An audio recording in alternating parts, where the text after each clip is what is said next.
Hello बच्चों, welcome once again. अभी आप ना एक डायपोल मूवमेंट का न्यूमेरिकल कॉन्सेप्ट देखेंगे। डायपोल मूवमेंट का पीछे हमने एक बार इक्वेशन की थी, आपको याद होगा, हैने-स्मिथ इक्वेशन, राइट। तो हैने-स्मिथ इक्वेशन क्या थी? That equation was used to calculate percentage ionic reactor. तो अगर आपको परसेंटेज आयनिक रिएक्टर निकालना हो तो आप इस इक्वेशन से निकाल सकते हैं। ठीक है, किस मेथड से? By electronegative difference. जैसे HCl का आपके पास एग्जांपल है बेस्ट, फिर आप कोई भी अप्लाई कर सकते हैं ऐसे। तो वहां हमने ऐसे किया था, इसका इलेक्ट्रोनेगेटिविटी होता है 2.1, इसका होता है आपका 3, तो डिफरेंस इज 0.9। तो equation was 16 into delta plus 3.5 into delta square. हमने ये अप्लाई किया था, तो इसकी वैल्यू जाती है 16 इंटू 0.9 प्लस 3.5 इंटू 0.9 का स्क्वायर, विच इज नियरली 16.89 या 9%। राउंड फिगर में इसको 17% हमने लिखा था, आपको याद होगा। तो ये percentage ionic reactor by Hannay Smith equation थी। अब सेम ना यहाँ पर डायपोल मूवमेंट मेथड से होता है आपका परसेंटेज आयनिक रिएक्टर। ठीक है, जैसे अभी आपका इसको म्यू को आपने देखा ही है, म्यू इज इक्वल टू लिखते हैं हम Q into D, charge into distance. तो क्यू जो होता है आपका वो चार्ज ESU में दिया होता है, ये सेंटीमीटर में दिया होता है, इसको ESU सेंटीमीटर लिखते हैं।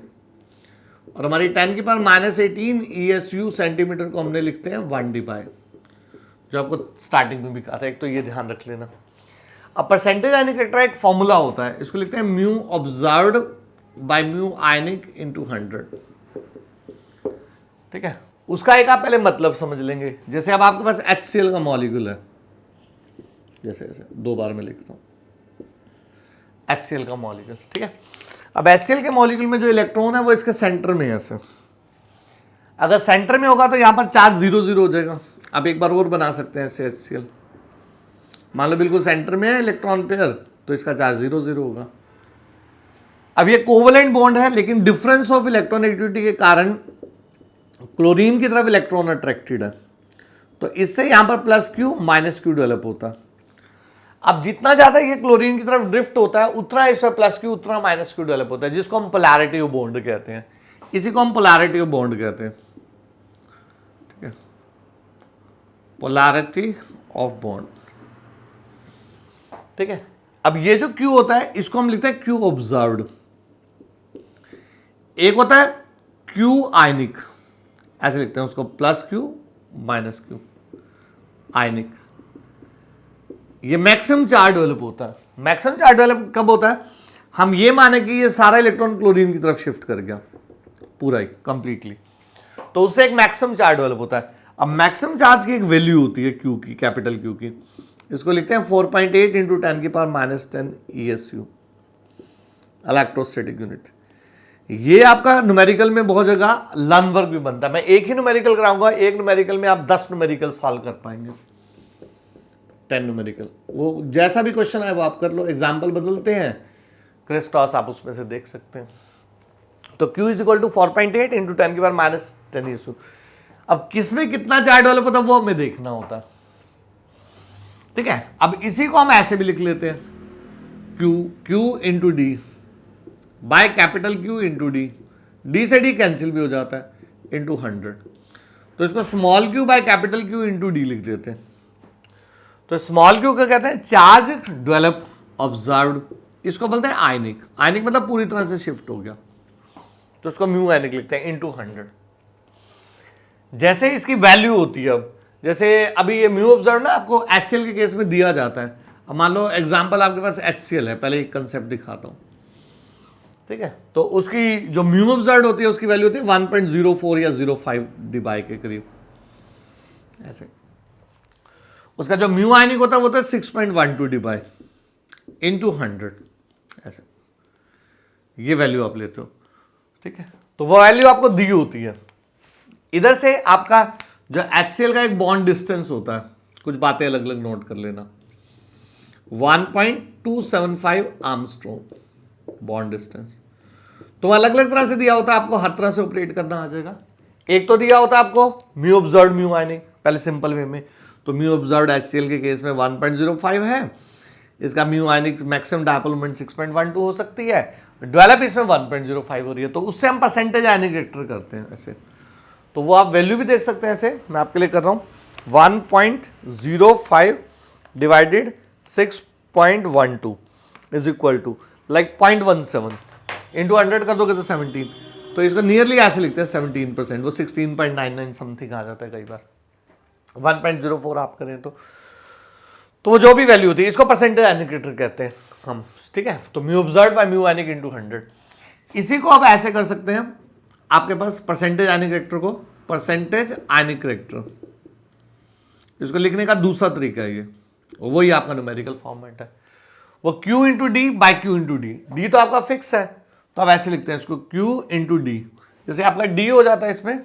1.275 आर्मस्ट्रॉन्ग, जो मैक्सिमम Q है उसकी वैल्यू ये होती है 4.8 इंटू 10 की पावर -10 इलेक्ट्रोस्टैटिक यूनिट में, डिस्टेंस वही है 1.275 आर्मस्ट्रॉन्ग, इज इक्वल टू, आपको ये वाइस वर्सा क्वेश्चन होता है, इज इक्वल टू मान लो 17% है आपका, ठीक है। तो उससे आपको ये देखना होता है कि HCl में कितना चार्ज डेवलप हुआ, ये न्यूमेरिकल होता है, या वाइस वर्सा अगर आपको चार्ज डेवलप देता है, ठीक है, तो आप उसको बॉन्ड डिस्टेंस वैसे ही कट जाता है, तो आप इसको बॉन्ड, ये वाली वैल्यू आपको खुद याद रखनी होती है मैक्सिमम वाली, तो इसको फ्रैक्शन ऑफ चार्ज भी कह देते हैं, Q बाय Q इंटू 100, ये भी आपका परसेंटेज आयनिक रिएक्टर है, क्योंकि डी से डी कैंसिल हो जाता है, परसेंटेज आयनिक रिएक्टर, इसको फ्रैक्शन ऑफ चार्ज रीड करते हैं, इसकी वैल्यू फिक्स है 4.8 इंटू 10⁻10, जैसे अब ये 17% है यहाँ पर, बाकी जितनी भी वैल्यू, तो Q दिया होगा तो आप उससे निकाल सकते हैं, डी से डी तो कट जाता है, तो इसको रीड करते हैं fraction of charge, fraction of charge, तो अगर परसेंटेज दिया हो तो Q निकाल सकते हैं, Q दिया हो तो फ्रैक्शन निकाल सकते हैं, जैसे अभी आपके पास ये फ्रैक्शन ऑफ चार्ज आप करेंगे Q इज इक्वल टू, तो ये 4.8 इंटू 10 इंटू 17 हो गया 17%, तो वैल्यू ऐसे होगी 4.8 लाइक इंटू 0.17 मैं कर रहा हूँ, ठीक है, इज इक्वल टू, तो ये 0.186 हो जाता है, 816 सॉरी, तो 0.816, ठीक है।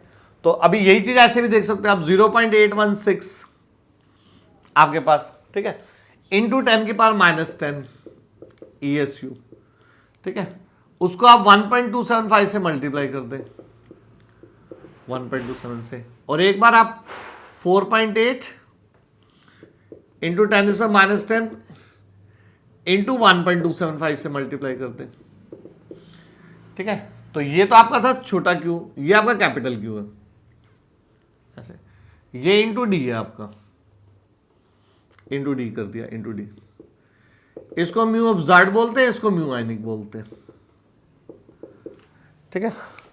तो ये वैल्यू तो आपको, नीचे वाली वैल्यू तो ऊपर वाली वैल्यू गिवन होती है, नीचे वाली खुद भी सॉल्व करनी सकती है, जैसे 6.12 डिवाइड, ये सॉल्व करनी पड़ सकती है, अब ऊपर वाली वैल्यू इसको मल्टीप्लाई करके देखोगे तो ये आ जाएगी 1.04 1.05 डिवाइड, तो ये वैल्यू आपको निकालनी होती है अब यहां से, या ये वैल्यू दिया हुआ है तो इसका वैल्यू 17% है, तो जैसे 17% है तो आप क्या करोगे 4.8 इंटू, मैंने ऐसे कर दिया 0.17, जैसे इसकी वैल्यू आ गई 0.816 इंटू 10 की पावर -10 ESU,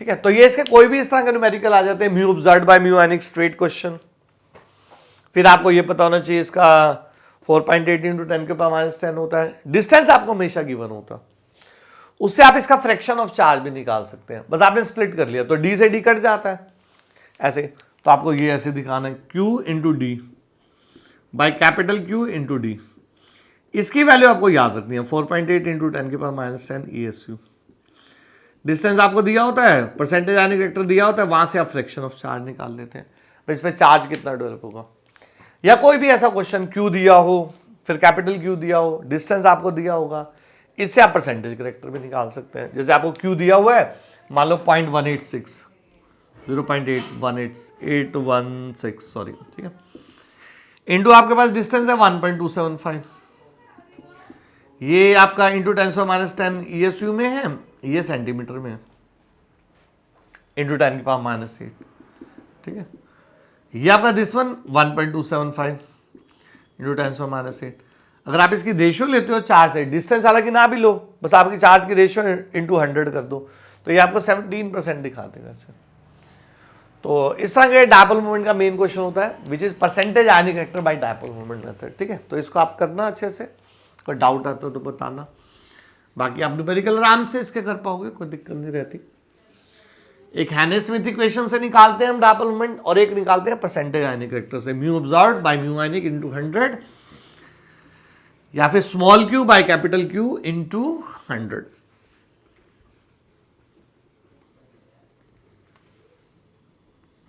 ठीक है, तो ये हमारा डायपोल मोमेंट था, बाकी आप प्रैक्टिस करना।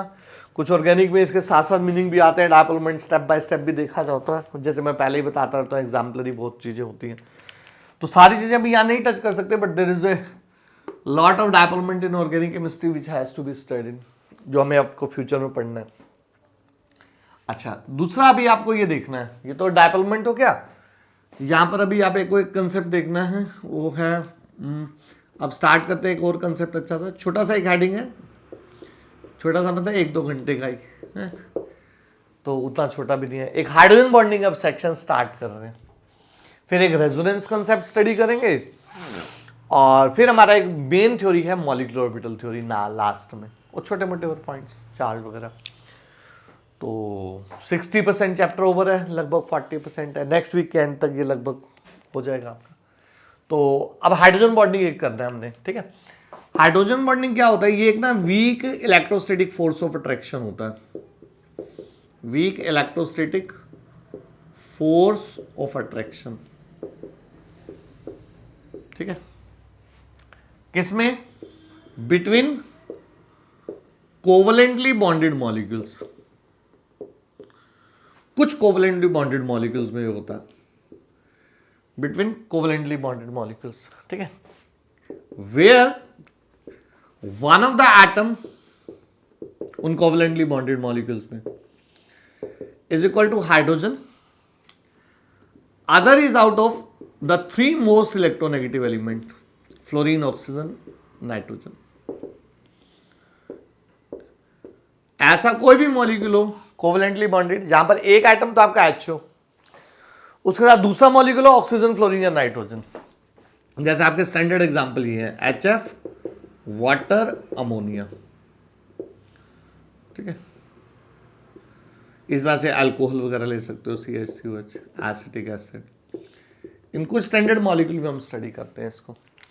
तो इनमें एक वीक इलेक्ट्रोस्टैटिक बॉन्ड होता है जो आयनिक क्लास का होता है, हालांकि स्ट्रेंथ इसकी बहुत कम होती है, तो उस इलेक्ट्रोस्टैटिक बॉन्ड को हम हाइड्रोजन बॉन्ड कहते हैं। पहले कुछ हम एग्जांपल से स्टार्ट करते हैं, जैसे अब HF है, ऐसे HF मॉलिक्यूल है, ऐसे फिर ये HF मॉलिक्यूल चल रहा है सर, उसमें फिर धीरे धीरे कुछ कंसेप्ट है इंटरनली। अभी आज थोड़ा बेसिक सा स्टार्ट करते हैं इसमें। तो H जो है वो पॉजिटिव चार्ज है, फ्लोरीन आपका नेगेटिव चार्ज है, ऐसे प्लस माइनस, इसमें पोलैरिटी है, राइट। तो इस पोलैरिटी के कारण इसमें एक weak electrostatic force of attraction develop होता है ऐसे इन कोवलेंटली बॉन्डेड मॉलिक्यूल, जो इसको चेन में डेवलप कर देता है, चेन, इसके ऐसे चेन बनती चली जाती है। हालांकि ये उतना स्ट्रांग नहीं होता, जैसे HF के अंदर इसकी वैल्यू जो होती है नियरली 42, वैसे 40 भी लिखे होते हैं, 42 किलो जूल्स पर मोल वैल्यू रहती है इसकी, ठीक है। जैसे आयनिक बॉन्ड जो होता है, आयनिक बॉन्ड, ये थोड़ा बहुत बेसिक साथ साथ ध्यान रख लेना, ये इसकी general strength 200 to 400 kilo joules per mole रहती है। जो कोवलेंट होता है वो 10, 20, 30 से स्टार्ट होकर के हंड्रेड्स में जाता है, 200 में, 40, मतलब कोवलेंट बॉन्ड जो होता है वो 40 से स्टार्ट हो जाता है, कोवलेंट 40 से लेकर के आप लगभग 200 किलो जूल्स पर मोल कह सकते हैं, 100-200। जो ये है, आयनिक और कोवलेंट दोनों से वीक होता है। जैसे HF में इसकी मैक्सिमम स्ट्रेंथ होती है 40, ऑक्सीजन के अंदर इसकी स्ट्रेंथ थोड़ी कम होती है, वो 30s में हो जाती है, फिर नाइट्रोजन में और कम होती है, 12 में रह जाती है अप्रॉक्स, ठीक है। तो ये वैल्यू ऐसे है आपके पास 42, ठीक है।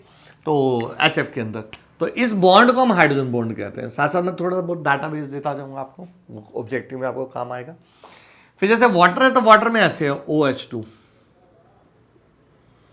फिर ऐसे नेक्स्ट वाटर OH2, ऐसे चलता रहेगा, ठीक है। अल्कोहल है तो आप ऐसे कर सकते हैं HOCH3, तो ये अल्कोहल भी मॉलिक्यूल भी ले सकते हैं। जैसे वाटर अल्कोहल आपस में सोल्यूबल होते हैं, उसके पीछे हाइड्रोजन बॉन्ड होता है जो इसकी एप्लीकेशन में हम लेंगे। तो वही चीज़ है प्लस माइनस प्लस, ऐसे प्लस माइनस प्लस माइनस। अब ऐसे छोटे छोटे प्लस माइनस कर सकते हैं। तो इसमें वाटर के अंदर एक हाइड्रोजन बॉन्डिंग है। आगे इसकी एप्लीकेशन बहुत इंटरेस्टिंग है, मतलब बेसिक एप्लीकेशंस है जो आपकी सारी लाइफ से जुड़ी हुई है और फिजिकल लैब से जुड़ी हुई है, काफ़ी सारी इंटरेस्टिंग एप्लीकेशन वही आप देखोगे। तो ये हमारे पास ऐसे है CH2OH, वैसे ले लिया मैंने। तो यहाँ पे अभी वाटर लेना चाहो तो आप ऐसे H लिख लो, तो ऐसे। तो ये वाटर में H बॉन्डिंग है, ठीक है। तो ये जैसे मैंने दिखाया, तो इसके अंदर जो ये वाली वैल्यू लगभग 30 किलो जूल्स पर मोल होती है ऐसे वाटर के केस में। 29 पॉइंट समथिंग होती है, तो राउंड फिगर में 30 याद रख सकते हो। जैसे वो 40 होती है, वो 30 होती है। NH के अंदर ये बॉन्ड 12 के करीब होती है, 12-14 के करीब। तो ये थोड़ा सा नियरली आपको डाटा भी याद रखना है। वाटर के इंटरेस्टिंग केस में आपने ऐसे अगर ये वाटर आइस हो जाए तो वहां पर इसी का केज लाइक स्ट्रक्चर भी बनता है। थोड़ा थोड़ा स्ट्रक्चर दिखाता हूँ, केज लाइक स्ट्रक्चर। तो आपका इसका केज लाइक स्ट्रक्चर होता है ना। तो ऐसे आपने स्टडी किया होगा OH2। अगर आइस हो तो इसी को केज बनाते हैं ऐसे,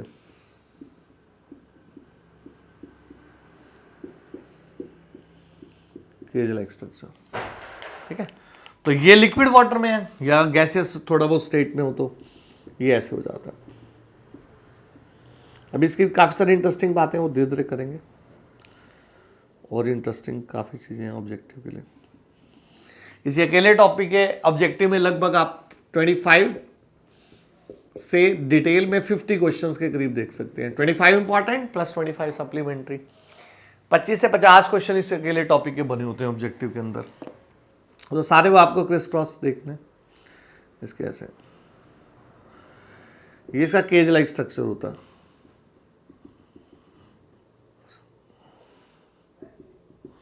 इसको केज बोलते हैं। बड़ा उसके इंटरेस्टिंग फीचर्स डेवलप होते हैं उसी से। तो ये वाटर का केज लाइक स्ट्रक्चर हमारे पास हो जाता है, ठीक है। तो हाइड्रोजन बॉन्डिंग होगी। फिर जैसे अमोनिया के अंदर है आपके पास, अमोनिया में ऐसे होता है NH3,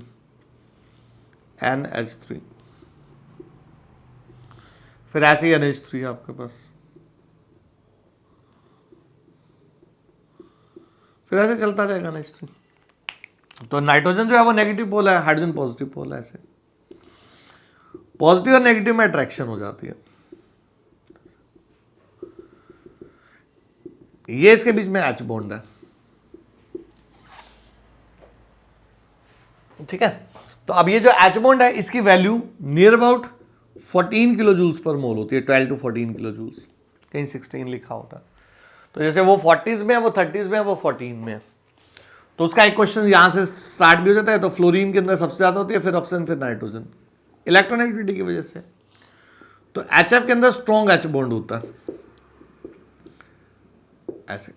O में वीकर होता है, N में और वीकर हो जाता है। Strength of hydrogen bond single की, अभी कुछ आगे और चीजें हैं वो धीरे धीरे सिखाते हैं, ठीक है। अभी इसके साथ साथ ना जैसे आपके पास इसकी क्लास स्टार्ट हो जाती है, टाइप्स ऑफ हाइड्रोजन बॉन्ड। जैसे स्ट्रेंथ तो कंपेयर कर ही ली हमने, तो अब आते हैं टाइप्स ऑफ हाइड्रोजन बॉन्ड्स। जैसे ये इसकी ए क्लास है आपकी, इसको इंटरमॉलिक्यूलर H बॉन्डिंग कहते हैं। Intermolecular H bonding, intermolecular H bonding होती है चेन फॉर्मेशन। तो अगर आपके डिफरेंट वाटर मॉलिक्यूल्स हैं, या HF मॉलिक्यूल है या अमोनिया मॉलिक्यूल है, ये क्या करता है, मॉलिक्यूल को जोड़ता जाता है, ऐसे चेन में जोड़ता चला जाता है। तो इंटरमॉलिक्यूलर H बॉन्डिंग क्या करते हैं, चेन बनाती है HF को, अमोनिया को, वाटर को एसोसिएट करती है।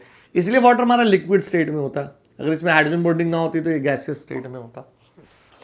तो ये उसको चेन वे में जोड़ता चला जाता है। इसको हम इंटरमॉलिक्यूलर H बॉन्डिंग कहते हैं। इंटरमॉलिक्यूलर होता है between the molecules and chain formation.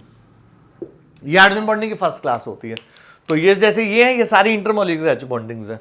ऐसे अल्कोहल में एसिटिक एसिड, अभी अब कुछ और मॉलिक्यूल आगे करेंगे साथ साथ, तो ऐसे होता है। तो हाइड्रोजन बॉन्डिंग एक weak electrostatic force of attraction है between covalently bonded molecule where one of the atom is hydrogen, other is out of the three most electronegative elements like fluorine, oxygen and nitrogen. फिर इसकी जो strength होती है, weak electrostatic bond होता है, ये आयनिक और कोवलेंट से वीकर होता है। जैसे आयनिक बॉन्ड की 200 to 400 किलो जूल पर मोल होती है एवरेज स्ट्रेंथ, कोवलेंट की 40 to 200 होती है। इसकी कितनी होती है? इसकी होती है 14 to, जो हाइड्रोजन बॉन्ड की स्ट्रेंथ है ओवरऑल। आप इसकी 12-14 से आप स्टार्ट कर सकते हो, या 12 से 42 ऐसे याद रख सकते हो, नियरली इसकी स्ट्रेंथ है। 12 से वीकर होता है तो इसमें हाइड्रोजन बॉन्डिंग नहीं होती। जैसे एक इसी से एक HCl का एग्जांपल आता है, तो HCl में ये स्ट्रेंथ लगभग मेरे ख्याल में 6 to 8 kilo joules per mole होती है, ठीक है। तो इलेक्ट्रोनेगेटिविटी इसकी भी 3.0 होती है, इसकी 2.1 है। जैसे यहाँ पर 4 है इसकी, फिर यहाँ पर 3.5 है, यहाँ पर इसकी 3 है। तो क्वेश्चन भी होता है इसका, नाइट्रोजन और क्लोरीन का हाइड्रोजन बॉन्ड इलेक्ट्रोनेगेटिविटी सेम होता है। जैसे पीछे एक क्वेश्चन भी आया था हमारा प्योरिटल में, तो कई जगह क्लोरीन का थोड़ा सा वैल्यू ज्यादा लिखा हुआ था, ऑलमोस्ट सिमिलर होता है। लेकिन जो Cl है ना, ये हाइड्रोजन बॉन्ड नहीं बना पाता, एन हाइड्रोजन बॉन्ड बना लेता है, उसको हमने देखना है। तो Cl हाइड्रोजन बॉन्ड नहीं बना पाता, उसके पीछे इसका रीजन बिग साइज होता है। बिग साइज होने के कारण ये जो H बॉन्डिंग होती है वीक हो जाती है, तो उसको हाइड्रोजन बॉन्ड क्लास नहीं बोलते, ठीक है। जनरल जो हमारी क्लास होती है उसको वैंडरवाल्स क्लास बोलते हैं, इससे वीकर हो जाए तो वैंडरवाल्स या डायपोल डायपोल, ठीक है। तो HCl के केस में हाइड्रोजन बॉन्डिंग इसको नाम नहीं देते, वो और वीकर सेक्शन हो जाता है, जिसको आप वैंडरवाल्स या उसकी और special class dipole dipole interaction में डिवाइड कर देते हैं, मतलब उसको डायपोल डायपोल इंटरेक्शन कहते हैं HCl में। तो HCl में H बॉन्डिंग क्यों नहीं कहते? क्योंकि क्लोरीन का बड़ा साइज है, इलेक्ट्रोनेगेटिविटी हालांकि सेम है, उसमें हाइड्रोजन बॉन्डिंग की स्ट्रेंथ वीकर हो जाती है, वो वीकर इस क्लास में नहीं रहती, क्योंकि हाइड्रोजन बॉन्ड की स्ट्रेंथ जो होती है आपकी वो 14 से 42 में होती है। 12 से स्टार्ट कर सकते हैं, 12-14 से, तो 42 के बीच बीच में रहती है, ठीक है। अब दूसरा जो इसका क्लास होता है वो इंट्रामोलिकुलर एच बॉन्डिंग होता है, उसके बस एग्जांपल लेंगे, बाकी हमारा नेक्स्ट लेक्चर में होगा। इसकी सारी एप्लीकेशंस होगी नेक्स्ट लेक्चर में, बहुत सारे क्रिस क्रॉस हैं, ऑब्जेक्टिव के बहुत सारे क्वेश्चंस हैं, 4-5 क्वेश्चंस तो आपके यहीं बन जाते हैं इसमें अभी तक के लेक्चर में, ठीक है। तो अभी इसके बाद आपके पास आता है सेकंड, इंट्रामोलिकुलर एच बॉन्डिंग। अब ये देखना है इंट्रामोलिकुलर एच बॉन्डिंग, ठीक है। तो जो इंट्रामोलिकुलर एच बॉन्डिंग होता है ये ऑर्गेनिक आइसोमर्स में होता है, ऐसे ऑर्गेनिक कंपाउंड हम देखते हैं ज्यादा, इनको ऐसे ज्यादा देखा जाता है, ठीक है। जैसे बेंजीन है, इसके अंदर ना ग्रुप लगे होते हैं ऐसे OH। अच्छा, पहले ना जनरल हाइड्रोजन बॉन्ड की कंडीशन है हमारी, हाइड्रोजन बॉन्ड की कंडीशन क्या है? वन ऑफ द एटम तो H एटम हो, other out of fluorine oxygen nitrogen in 3 atom से हो। जैसे क्लोरीन भी हाइड्रोजन बॉन्ड नहीं बनाता, तो ये basic condition of H bonding होती है। अब इसके साथ साथ आपको इंट्रा देखना हो, इंट्रा होता है with in the molecule, with in the molecule. जैसे अगर ऐसे हाइड्रोजन बॉन्ड बन रहा है तो इसको कहते हैं इंटर। जैसे मेरे ये हाथ जोड़ के एक ही मॉलिक्यूल हूं मैं, जैसे हम बच्चे आपस में हाथ मिलाते जाते हैं तो इसको कहते हैं इंटर। अब मैं ही अपने अपने अपने हाथ सारे ऐसे पकड़ लो तो इसको कहते हैं इंट्रा। इसको किलेशन बोलते हैं, ring formation with in the molecule. फिर उनकी एप्लीकेशन है विद इन द मॉलिक्यूल और कीलेशन। कीलेशन, कीलेशन को आप रिंग फॉर्मेशन भी कह सकते हैं, इसमें रिंग फॉर्मेशन होता है, वहां चेन्स बनती है, रिंग फॉर्मेशन होता है। जैसे ये OH है ऐसे, ठीक है, यहां पर मॉलिक्यूल होते हैं ऐसे, इस पोजीशन को ऑर्थो कहते हैं, ये पहले भी आ चुका। जैसे एक कंपाउंड है ये ऑर्थो नाइट्रोफिनोल, ये NO2 ग्रुप है ऐसे, ठीक है, ये NO2 ग्रुप है, वो OH है, इसको कंपाउंड का नाम है ऑर्थो नाइट्रो। OH जो है इसको बोलते हैं फिनोल, ऑर्थो नाइट्रोफिनोल, ठीक है। तो इसमें यहां पर अंदर में ही पॉजिटिव और नेगेटिव चार्जेस हैं, तो इसके बीच में यह रिंग बन जाती है, इसको किलेशन कहते हैं। This is read as intramolecular H bonding. तो ऑर्थोनाइट्रोफिनोल में इंट्रामोलिकुलर एच बॉन्डिंग होती है, ठीक है। अब इसकी कंडीशन 3 हो जाती है, एक तो HFON, ये कंडीशन तो है ही। सेकंड ये ग्रुप जो दो है ना, ये प्लेनर होने चाहिए। तीसरी condition, ortho to each other होने चाहिए, ऑर्थो पोजीशन पे, ठीक है। अगर ये मेटा या पैरा पे हो गए तो नहीं, ये एक प्लेन में होने चाहिए, ऐसे एक ऐसे प्लेन में है और एक यहां पर है, फिर नहीं होगा। तो इसको कहते हैं प्लेनर, ग्रुप प्लेनर होना चाहिए। फिर आउट ऑफ प्लेन हो गए तब भी नहीं होता।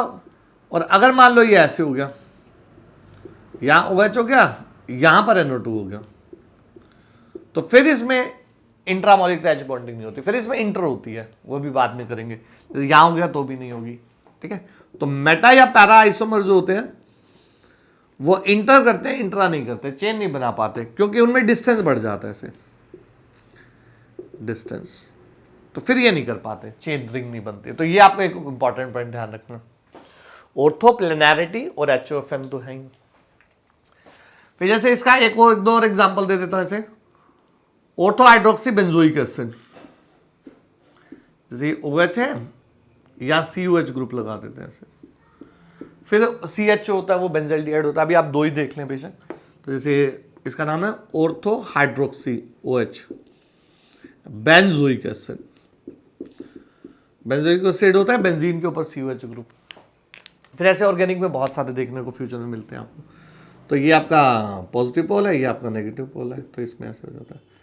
तो यहाँ किलेशन हो गया ये, जिसको आप कहते हैं इंट्रा मॉलिक्यूलर एच बॉन्डिंग, ठीक है। तो तीन कंडीशन क्या है, OH के सामने OF या N में होना चाहिए, या फ्लोरीन हो जाए तो भी, ऑर्थोफ्लोरोफिनोल आप ले लो, ऐसे ऑर्थोफ्लोरोफिनोल उसको बोलते हैं। तो इसमें भी H बॉन्डिंग ऐसे, या फ्लोरीन ले लो, यहाँ OH ले लो, ऐसे। इसको लिखते हैं ऑर्थोफ्लोरोफिनोल, ऑर्थोअमीनोफिनोल ले लो, फ्लोरोफिनोल। तो ये नेगेटिव पोल है, ये पॉजिटिव पोल है, तो ये सेम चीज है, किलेशन हो जाता है, इंट्रामॉलिक्यूलर एच बॉन्डिंग, राइट। तो इसकी तीन कंडीशन है। H के सामने OF आना चाहिए, वो तो बेसिक कंडीशन है ही हाइड्रोजन बॉन्डिंग की। दूसरी, ये ग्रुप्स जो है वो प्लेनर होने चाहिए, एक ही प्लेन में, ऐसे आउट ऑफ प्लेन नहीं होने चाहिए, ठीक है। तीसरी मेन कंडीशन जो होती है, जो आपको विजुलाइज करनी है, the two groups must be ortho to each other. Meta और पैरा में नहीं होती। मेटा और पैरा में अगर आपको वैसे देखना हो तो इसमें इंटर हो जाती है, जैसे मैं पैरा में अभी दिखा रहा हूं, जैसे पैरानाइट्रोफिनोल,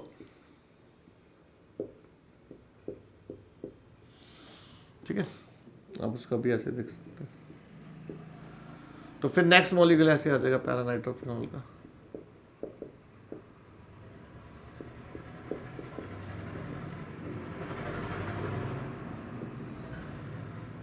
तो इसमें ये इंटर होती है। तो अगले लेक्चर के अंदर हम इनकी डिटेल सीखेंगे, सारी एप्लीकेशंस हैं, इनका वहां वापस रिवीजन होगा, ठीक है। तो थैंक यू।